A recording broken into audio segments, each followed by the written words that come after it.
Vlad o Impalador, entre fato e ficção. Vlad, o Impalador, é uma das figuras históricas mais infames da Romênia. Sua reputação é frequentemente associada à violência, sede de sangue e crueldade. No entanto, é importante questionar se ele era realmente um bruto sedento de sangue ou um governante complexo subestimado. Embora Vlad tenha sido retratado como um personagem sádico e impiedoso, essa imagem foi amplamente influenciada pela popularidade do romance de Bram Stoker, Drácula, e outras representações fictícias. A fim de compreender adequadamente sua história, é necessário olhar além do mito e da ficção, adotando uma abordagem imparcial. Vlad, o Impalador, governou a Valáquia, região no sul da atual Romênia, durante o século XV. Durante seu governo, ele enfrentou ameaças externas, especialmente do Império Otomano, e adotou uma abordagem firme para defender seu território e manter o controle.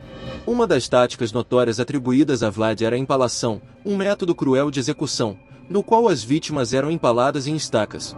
Embora a empalação seja um ato de extrema violência, é importante considerar o contexto histórico e as práticas comuns da época.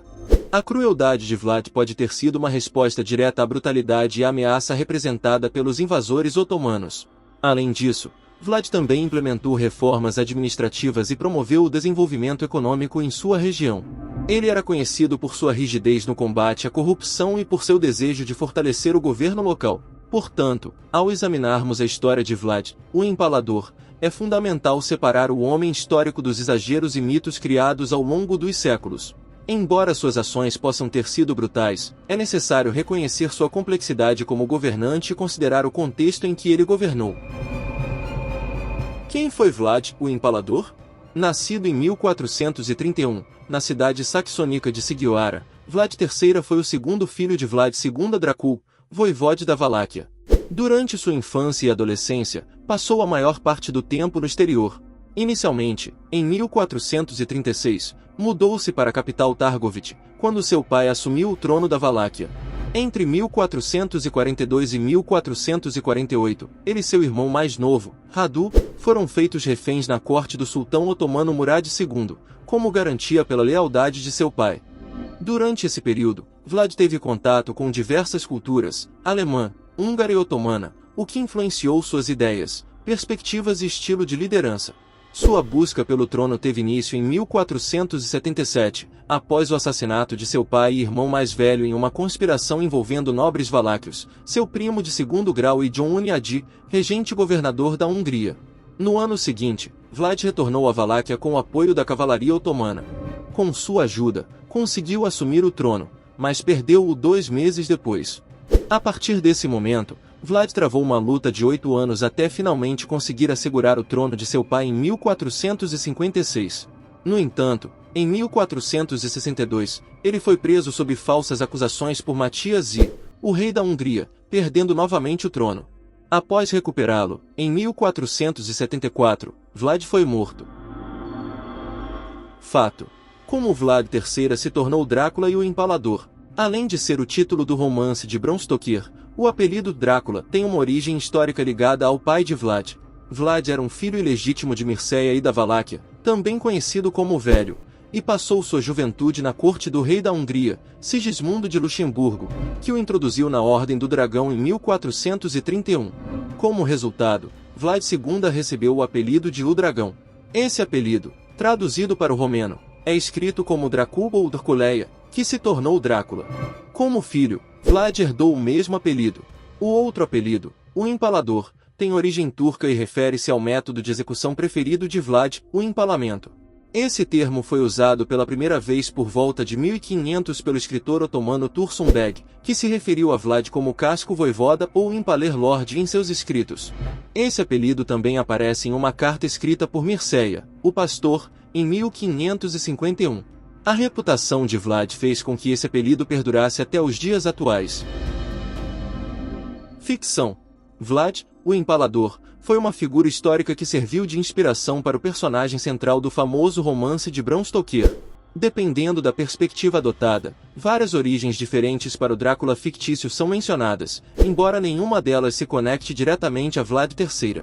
No entanto, é possível identificar as fontes de inspiração para cada aspecto-chave do personagem criado por Bram Stoker. Primeiramente, de acordo com Irving, filho de Bram Stoker, seu pai teve um sonho que se tornou a base do personagem titular e do romance.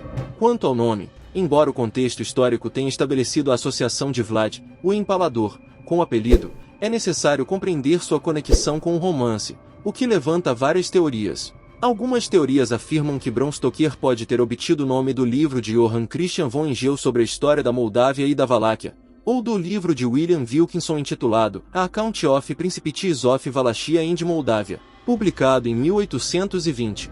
Outros sugerem que seu amigo, o professor húngaro Arminius Vambéry, pode ter fornecido informações sobre o Vlad histórico. A natureza vampírica e cruel do Drácula fictício pode ser atribuída tanto aos dois livros mencionados anteriormente, quanto a várias gravuras saxãs do século XV presentes na Biblioteca Real de Londres, ou Museu Britânico, que retratam Vlad, o Empalador, como um monstro sanguinário. Diversas cenas do romance confirmam essa conexão, especialmente quando Drácula está em conflito com os turcos, e sua descrição física coincide com a imagem de Vlad, o Empalador.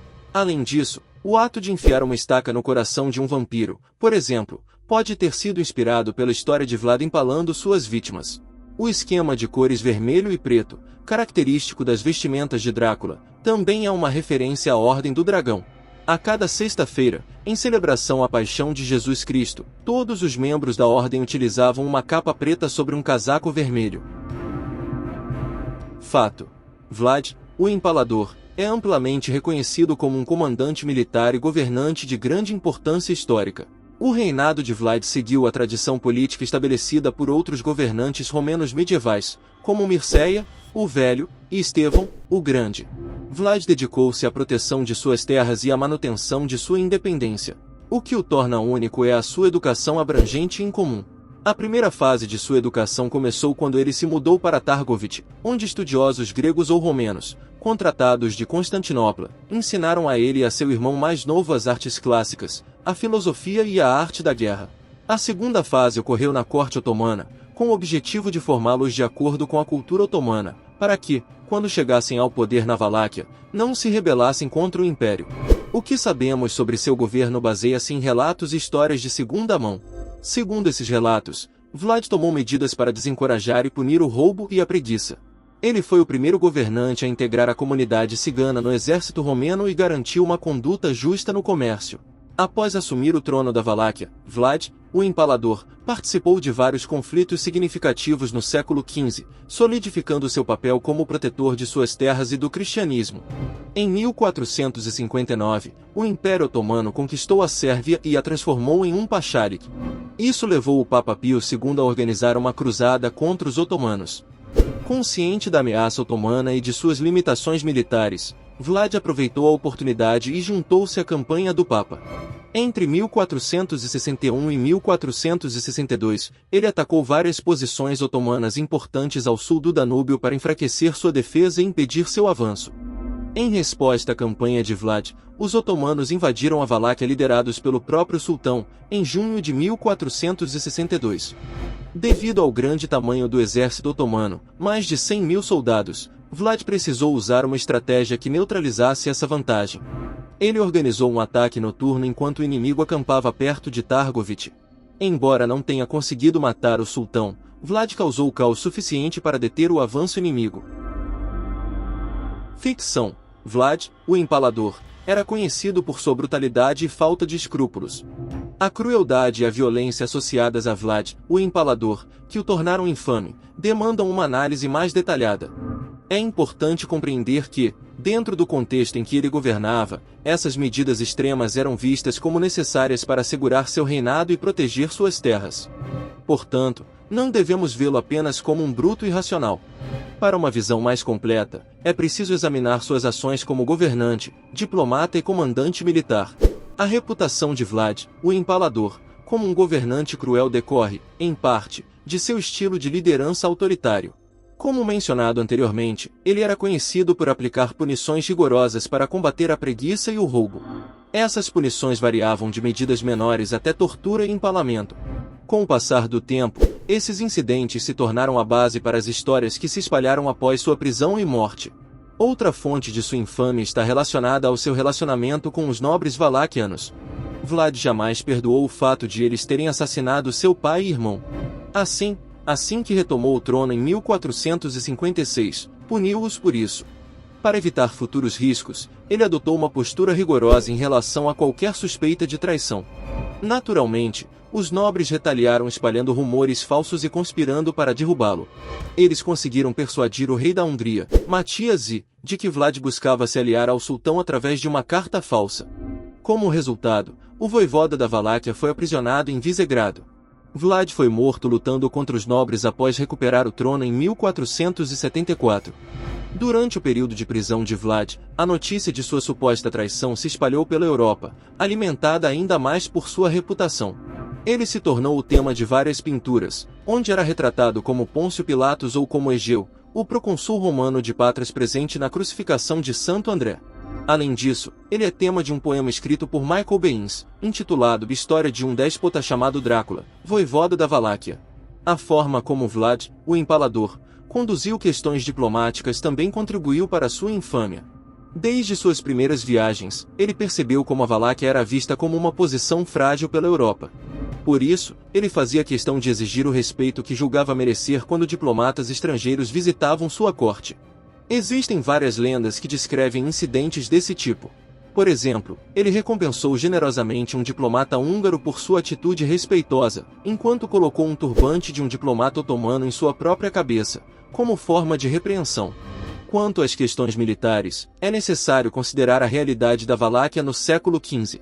Seu exército era relativamente pequeno, consistindo do pequeno exército, 10.000 ou 12.000 soldados, e do grande exército, 40.000 soldados, principalmente mercenários.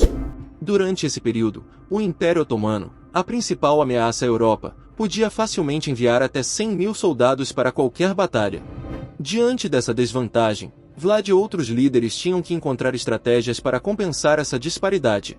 Tais estratégias exploravam vantagens do terreno, como ocorreu na Batalha de Rovine, 10 de outubro de 1394, 17 de maio de 1395, com o uso de pântanos, na Batalha de Vaslui em 1475 com a névoa e no ataque noturno de Vlad a Targovit em 1462 com um ataque surpresa.